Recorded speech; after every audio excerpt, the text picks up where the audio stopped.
Hello everyone, this is going to be my review of the movie Eli on Netflix. Not to be confused with the Book of Eli. This is a horror movie, just Eli, and I'm going full spoilers. Check it out. I gotta keep it real.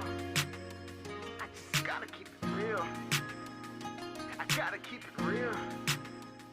I gotta keep it real. So, spoiler warning out the way.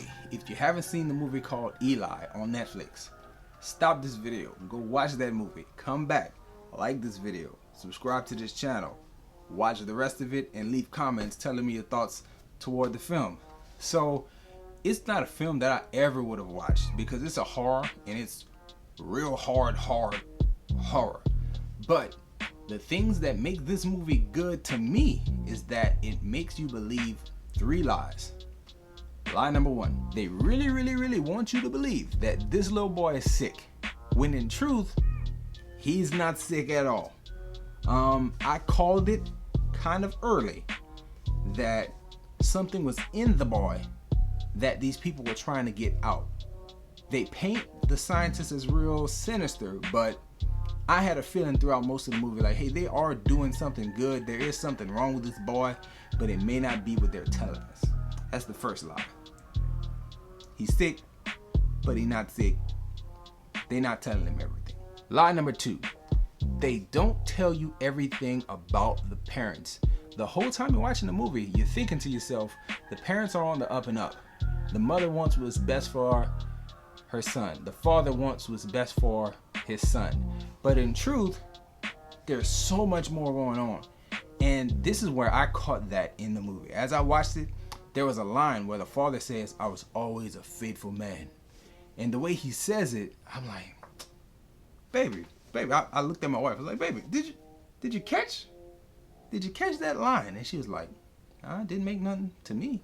You didn't see this line? That line didn't stand out to you? She was like, nah, it didn't mean nothing.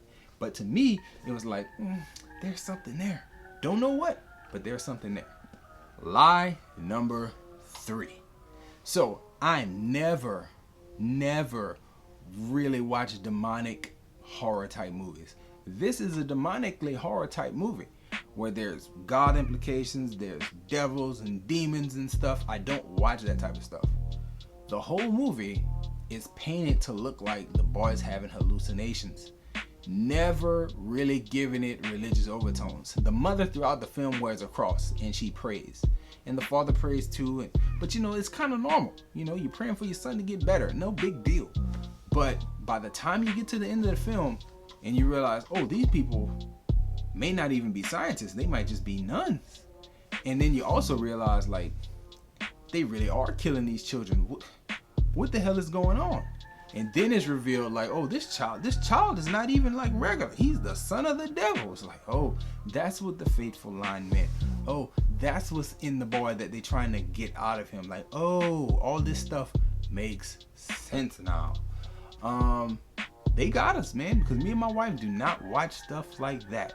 I think they did a good enough job to where they hid all of that religious overtone stuff the whole film, and then they, here, take it right at the end.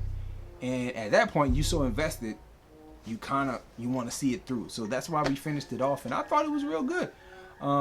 Again, not my cup of tea to watch such a demonically influenced horror film, but I watched it, and I must say it was good. I'm a comparative watcher. We had just watched The Roommate and Candyman like a week ago, so we had watched all that stuff, and I'm looking at it like, yo, this is a good horror movie. Like, there's good acting, there's good writing because you pull the wool over our eyes for so long.